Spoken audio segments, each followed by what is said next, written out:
We're finally going to find out tomorrow. Is it going to be the Miami Hurricanes or the Clemson Tigers to face SMU in the ACC Championship Game?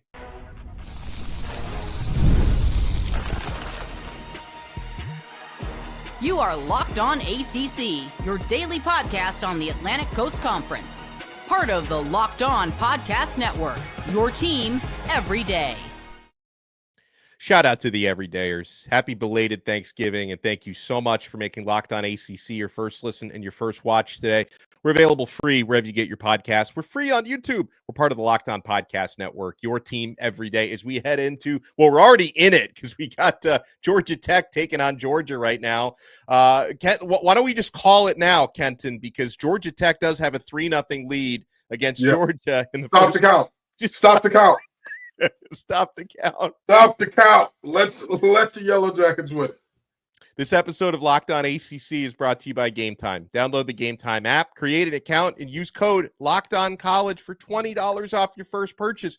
And on this loaded episode, we're going to talk about Lane Kiffin taking a shot at the ACC and the Big 12. Basically, he believes, at least like he has reason to be biased because he coaches a 3-loss SEC team. That doesn't necessarily explain the bias of the national media, but he's one of those who believes basically every 3-loss SEC team should be in over any 1-loss team from any other conference because of the SEC. We'll talk about that. We'll talk about who might and might not replace Mack Brown at North Carolina, because if you didn't get the memo, even though Kenton and I tried to campaign for 20 more years of Mack Brown at the Dirty Foot Club, they did fire him this week, although he's still going to coach the final game, regular season game coming up against NC State this weekend. And yeah, Kenton, let's talk about the stakes in this Miami game tomorrow, 3:30 p.m. in the JMA Dome against the Syracuse Orange, because Clemson does have a game of their own, and we hope Clemson wins because it's ACC versus SEC, Clemson against South Carolina.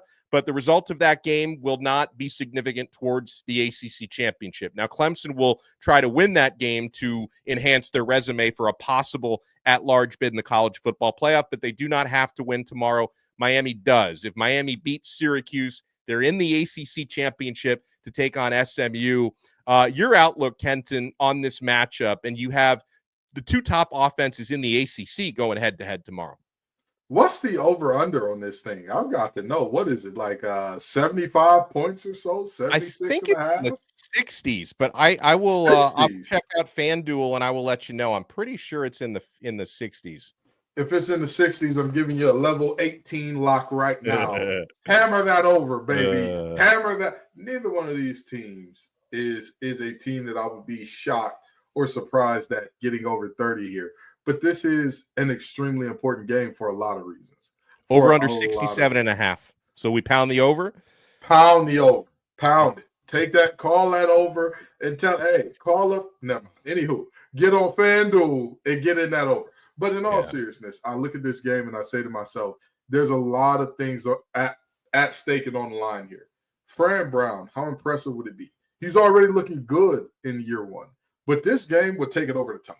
That would leave Syracuse at what? 9-3 or 8-4 on the season? Which 9-3? They're 8-3 right now. Yeah. 9-3 with a win over a top 10 team in year one. I think that's damn good. I think that you are building something great at that point. You will be looked at and revered extremely highly at that point. And the crazy part is, people don't think of Fran Brown as an X's and O's guy. Nobody looks at Fran Brown as like, hey, schematically, what he's doing, nobody can compete with. They look at him as he's a super recruiter. He can bring in talent at an extremely high level. And the crazy part is, year one, you would think is going to be his worst roster. And then on the flip side of this, you say, Miami, what's at stake for them? Mario Cristobal can shut up a lot of doubters.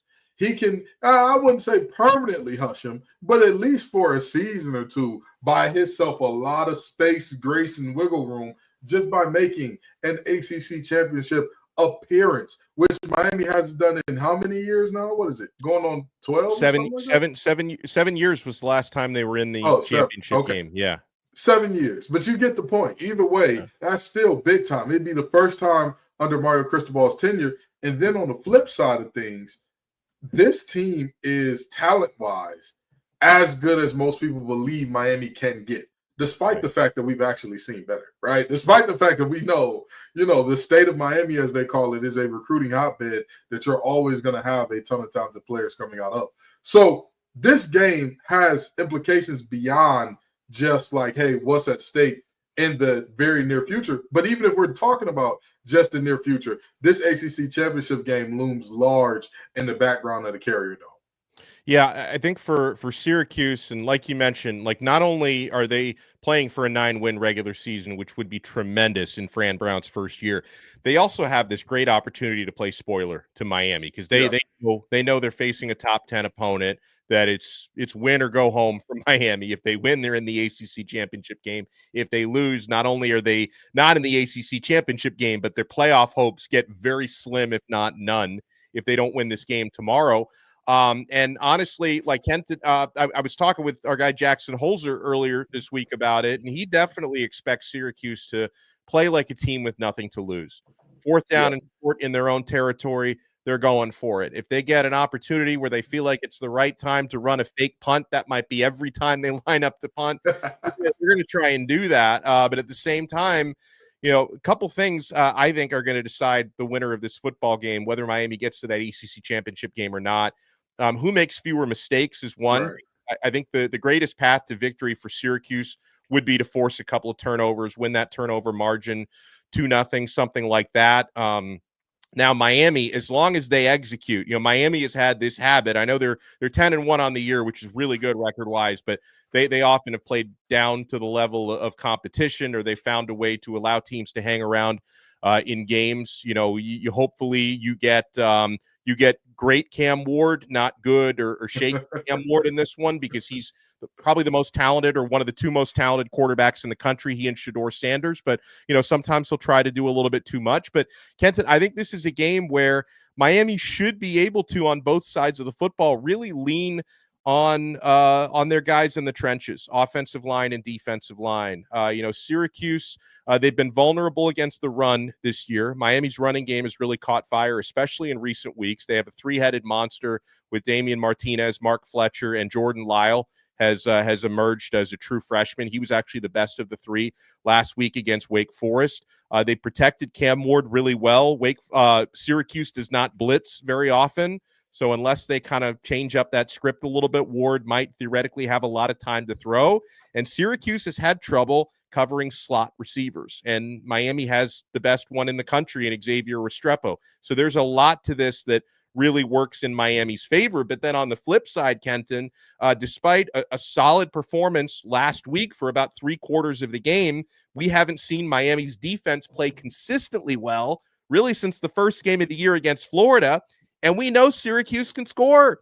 Kyle McCord, he attempts more passes than any other quarterback in the country, but he's first in the ACC now in passing yards, second in the country. Wake Forest does throw about 62% of the time. Are they a little bit predictable in that regard? Maybe, but LaQuint Allen is also really talented at running back. He can still run the football, even if they don't really go 2-3 deep in their rotation. So that's an offense that can score. Like you mentioned, pound that over 67.5, because I could definitely see this game going shootout route, kind of like Miami's victory against Louisville several weeks ago, which was, I think, like a 52-45 final score. And maybe not that high, but I could see something like that.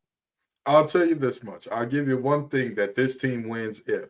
Miami wins this game if they can control the ball, keep Syracuse on the sidelines. If they can do that, you talk about that three-headed running attack. That is what has done the heavy lifting for Miami all year. Even when the running game was not said to be all that good and you were asking Cam Ward to work magic on third downs, all of those third downs were completed through the air. A good percentage of them were, but his ability to extend drives with his legs was vitally important as well. I'm looking at this team saying Miami, if they can keep Syracuse on the sideline, they'll have a great time in this game. They're one of the leaders in the conference in terms of time of possession because, again, they just hold the ball for forever. You just look up like, damn, did they take 5 minutes to score? Apparently so. And then on the other end, Syracuse wins this game if they're opportunistic. Cam Ward has moments where in his mind, he is Superman. Trust me, I've watched the film. At times, you will watch him and think he is Superman. Unfortunately, he's a regular human. And even if he is a Kryptonian, the ability to hold the ball too long is his kryptonite. The ability to make that decision where you're just like, Cam, every play doesn't need to be a touchdown, is his kryptonite. So if Syracuse does a good job of just in those couple moments, because he's gotten better with not having as many as he had at Washington State, but if he can find, if Syracuse can find a way to take advantage of those few moments, it'll be all right. By the way, you couldn't wear a suit today just for my benefit. I figured you probably had today off from work because the holiday weekend, but James Pruitt points out in the live chat here, hey, Donno, Kenton, he wore a suit for Jackson Holzer, who, by the way, did an incredible job filling in for me. I appreciate Jackson, but yeah, I kind of feel a little bit disrespected here, Kenton. Okay, all right. First thing first, I'll be back in the suit Monday just for you, Donno. I don't care what's going on. I'll be back. But second of all, it was because Mack Brown was getting fired. You know, any misfortune for the Dirty Foot Club is the occasion that I got to dress for. I may not dress as well for my wedding as I do a North Carolina loss. All right, I may not dress as well, but I appreciate the note, James. I'm gonna try to dress better for my main man, Don. All right, well, coming up next, I want to talk about the playoff picture and how SEC fans and even SEC coaches are really getting salty about the fact that they're not just going to let every SEC team in. Like the playoff committee, they're going to let a lot of teams from the SEC in, but they're not going to let everybody in. The coaches, the fans, even media members are not happy about this. Plus, I want to show you guys something on the other side.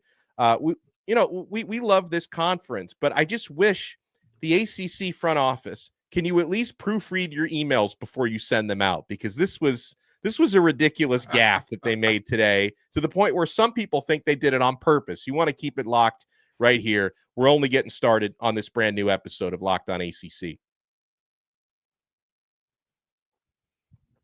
I'm only getting started with the Gametime app. This is the only ticket app that Kenton, Gibbs, and I use because we're getting the best deals, the best features on the app. The Gametime app, this is your spot to buy tickets for all your favorite sporting events, concerts, musical theater, comedy shows, you name it, they've got it on Gametime, and the prices actually go down the closer you get to the event, which is great for all the procrastinators out there.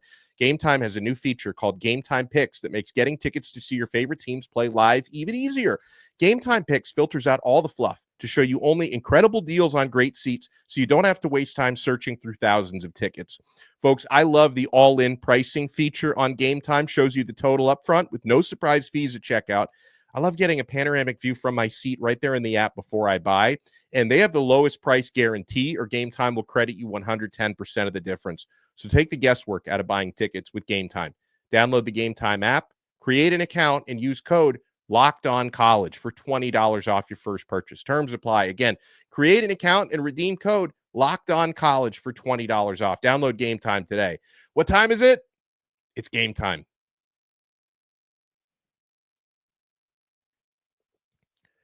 Thank you for making this episode of Locked On ACC your first listen and your first watch today. For your next listen, make sure you check out Locked On College Football. Spencer McLaughlin does a fantastic job taking you around all the big games, all the big storylines as we head into we're in the final weekend of the regular season, guys. You have some more ACC versus SEC matchups. I know Lane Kiffin is rooting for all the SEC teams to get it done. So check out Locked On College Football, available free wherever you get your podcasts and available free on YouTube. Now, Kenton, we just spent an entire segment talking about how if Miami beats Syracuse tomorrow, Miami is in the ACC Championship game against SMU. So how come whoever sends out these email blasts from the ACC isn't like proofreading their emails? So they sent out this email today. A bunch of Miami fans sent this to me. It's great that they're offering a discount for this. You can get 20% off your ACC championship tickets. And they have the two team graphics on there, SMU versus Clemson. I don't see any U in that graphic. So Kenton, is the fix in? Have they already, is it already been decided that Clemson's going to the ACC championship game? How does this happen? Well, Arian Foster told us years ago that the NFL had a script that everybody had to follow. Apparently, college football is on the same type of timing now. The script is written, Donno. I'm sorry. It's been a great season. But as we can clearly see, not only is Cam Ward no longer a Heisman candidate, but the Cuse are going, they're going to show the real orange, and you all might leave the Carrier Dome without having anything but green on you. But in all seriousness, what a laughable error. What a laughable, unserious error. I get it. Everybody makes mistakes and all that. But in this moment, for that particular email, right? Like, you couldn't do like a versus, Clemson in one half of the graphic, Miami in the other, or versus TBD, whatever the case may be. Like, what are we doing here?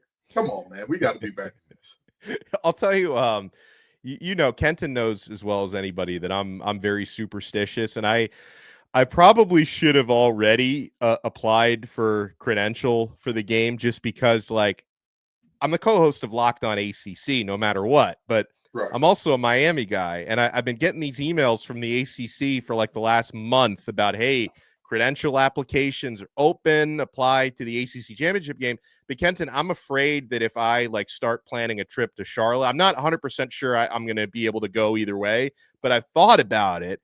But I can't book my airline or my hotel, and I can't apply for my credential unless I know Miami's getting in, because if I book my trip and Miami loses against Syracuse, I'm going to blame myself, KG. That's going to be my fault.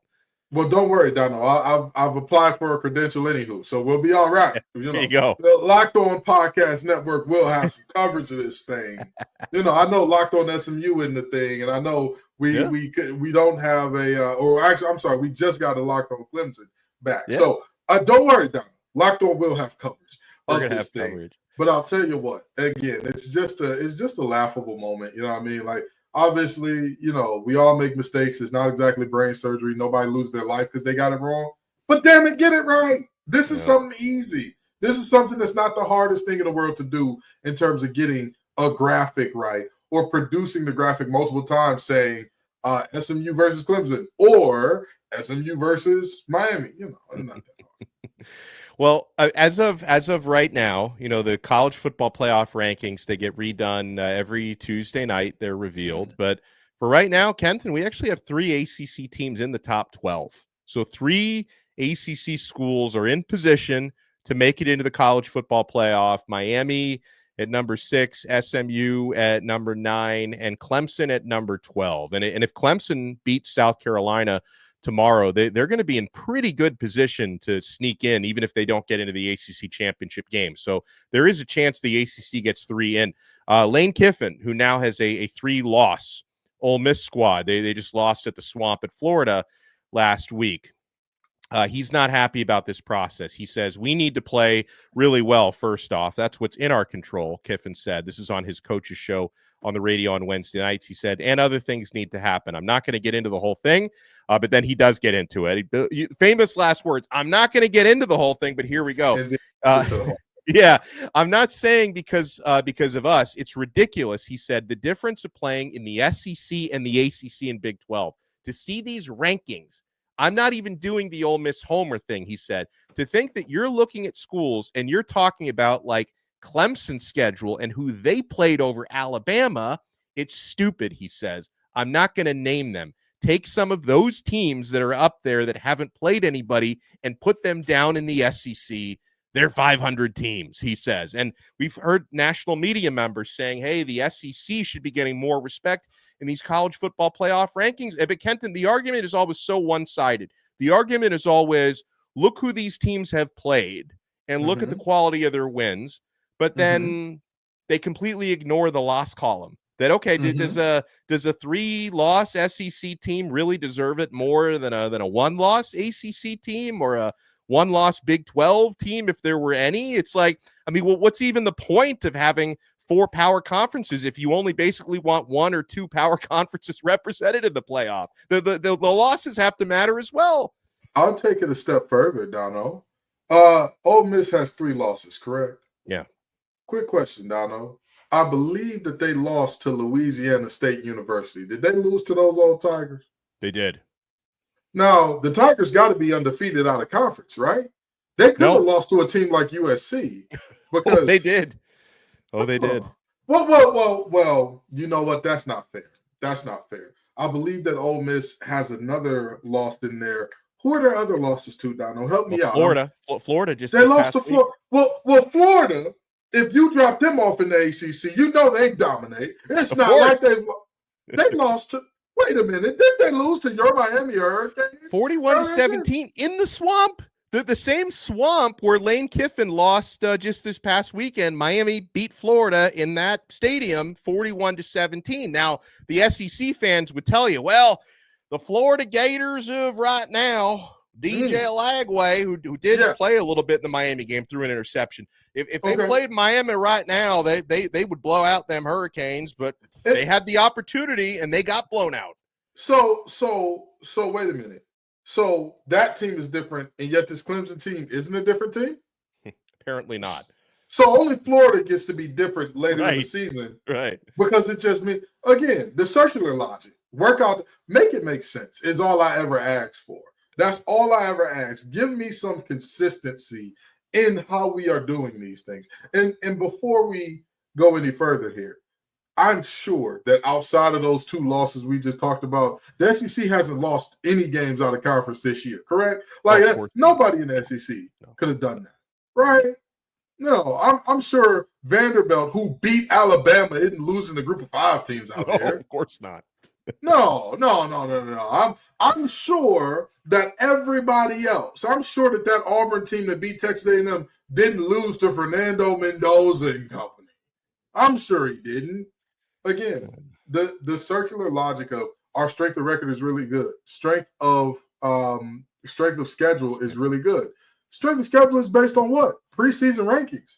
Right. You cannot detach those two. And that is why I continue to yell and scream and shout. There should be no preseason rankings because nobody is given the divine right to be a good team because you are a good team. Well, it should be based on recruiting rankings and da-da-da-da-da. Okay, if we base it on recruiting classes, how the hell is Boise State beating teams? Right. If we base it on recruiting classes, a lot of squads Iowa would never win a game. They'd never be ranked. Never be ranked. Everybody loves to talk about the SEC, and this is the last time I'm going to do this because I've given this tirade too many times. Oh, well, don't worry. I mean, depending on what happens with the playoff rankings, we may have to do it again. I'm sorry. I'm not doing this again. You know You'll why? sit it out. I'll do it. You know why, Donno? You know why? Because they are undefeated in hypotheticals. That's right. Florida could never lose to a lowly ACC team like Miami, except when they actually got on the field. Right. It was week 1. It didn't count. All right. It was like preseason. So week 1 don't count. So then Georgia didn't beat Clemson. That's fair. You got me there. Or where does it stop? Because when USC beat LSU, I heard that was another one early in the season. Didn't count. So did Tennessee not beat NC State? Where's the math? Again, at the end of the day, I look at this very simply and I say, I don't give a damn about your hypothetical. Hypothetically, I'd be a much happier man if I were dating Meg Thee Stallion. I have to live life and create happiness with what I got. Because last time I checked, Miss Pete ain't hopped in my DMs nor responded to any of my DMs. By the Your way, day it's will not come. a big deal. You know, it'll come. It'll come. I believe in you. But again, if I live my life like these SEC fans, hypothetically, I'm already her man. I'm already her husband. Hypothetically. You know, ain't no man better for her than me. Hypothetically, of course. But in reality, it may not work out that way, which I'll cry about a little bit. But I'll pick myself up and move on. Well, on that note, we get this question from one of our listeners, Cat5, who says, hey, if Texas loses to A&M and Clemson wins against South Carolina, shouldn't there be an argument for Clemson to get in over Texas, since the losses would be about the same and Clemson having the better win at that point? I just never hear that argument, and that's where I start to see the SEC bias come into play. But yeah, listen, Kenton, he would have a point. You know, if Clemson can beat South Carolina, which should be a quality win, I don't know if the SEC apologists would come up with some sort of hypothetical math that, hey, if we played this week 11 instead of week 14, you know, South Carolina would, I don't know what sort of gymnastics they'll do. And, you know, Texas has not had the toughest schedule within the SEC. So, you know, if they suffer a second loss, I can definitely see Cat 5's logic, but I don't think Texas would fall that far, though. I think they would still be in front of Clemson. Everything's bigger in Texas, including the inflation of their record. Yeah. Everything is bigger in Texas, including the inflation of their record. We hear about Indiana time and time and time again. They didn't play anybody. They ain't played a soul. They ain't played nobody. And when they did play somebody, what happened, Donno? Oh, they just lose by 2 touchdowns. Therefore, they're eliminated. Well, okay. Them losing by 2 touchdowns is an eliminator. But what? Texas losing to Georgia by 15 is well, and also Oklahoma has not been a good team this year, Kenton. No. They've got 6 wins and they blow out Alabama, and people are just and then Kiffin is like still arguing on Alabama's behalf to be in the top 12. But okay, Oklahoma wasn't even in the SEC till this year, and they're not good. And here's the other thing about that: Oklahoma and Texas, the new SEC buddies. Everybody tells me, look at what Texas has done this season. Look at their best win. They beat Michigan. Didn't Indiana also beat Michigan? Yes. One of those teams, methinks, deserves a little bit more credit. I don't know. Again, it's hard to win in college football, regardless of the conference that you're in. And I need for us to stop this. Hey, these teams are just better because they're better. Again, strength of schedule does not work when you are working against, hey, these are the preseason polls that came out, and this is what we are judging strength of schedule by. Is strength of schedule based on this is what the teams that you played have done against other teams? Because then I'm here for it. But if it's solely based on what teams were ranked coming in at, I don't want to hear it. I don't care about none of that, because what does that mean in a meaningful way? What does that actually mean to say, hey, this team was ranked in such a way that win against them is a good win?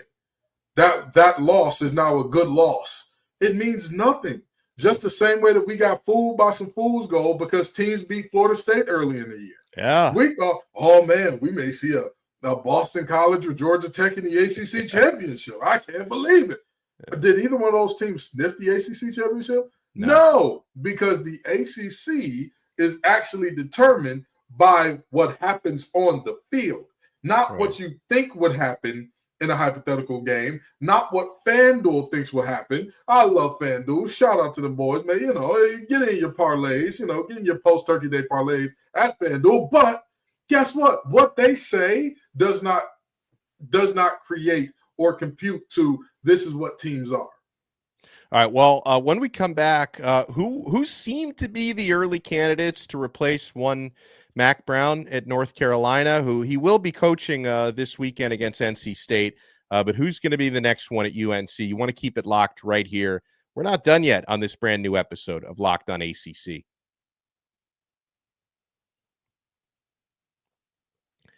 Speaking of those post-Turkey Day parlays, you can get those at FanDuel.com, America's #1 sportsbook. And get ready to tackle all the NFL action with FanDuel, because right now, new customers can bet $5 and get $150 in bonus bets if you win. The FanDuel Sportsbook app gives you everything you need to place live bets on the NFL, all in one place. So when you get a hunch in the middle of the game, you can check out the latest stats, view live play-by-play, and so much more right on the same page where you place your bets. Just visit FanDuel.com to join today. Again, you'll get started with $150 in bonus bets if you win that first $5 bet. That's FanDuel.com. Never waste a hunch and make every moment more with FanDuel, an official sportsbook partner of the NFL.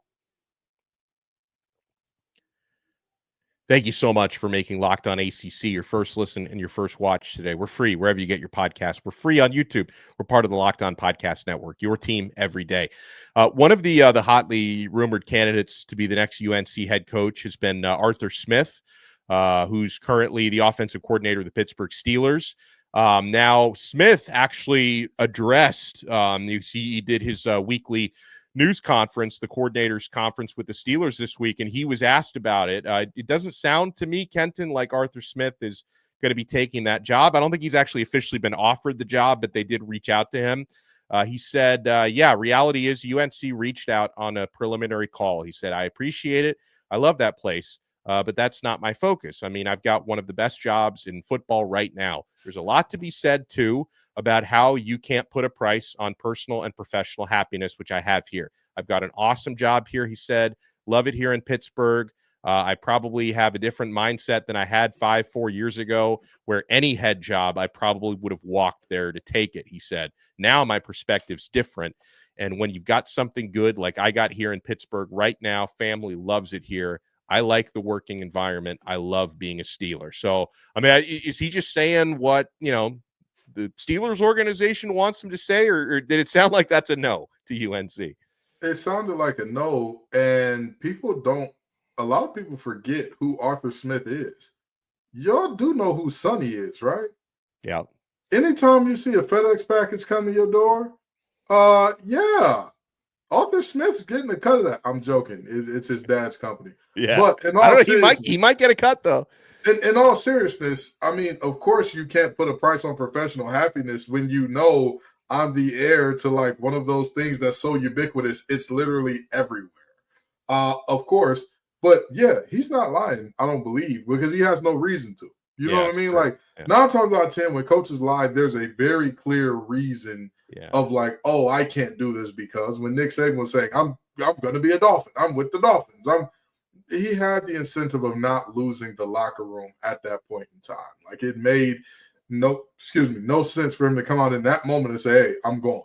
So with that reality, Arthur Smith has nothing to hide, nothing to lie about. Again, Georgia Tech, Georgia, stop the count. Stop the count. Georgia Tech is up. They're doing great things. Stop the count, everybody. But with that being said, in all seriousness, Arthur Smith has no reason to lie. So I would like to take him at his word here and say, hey, he's going to be a Steeler.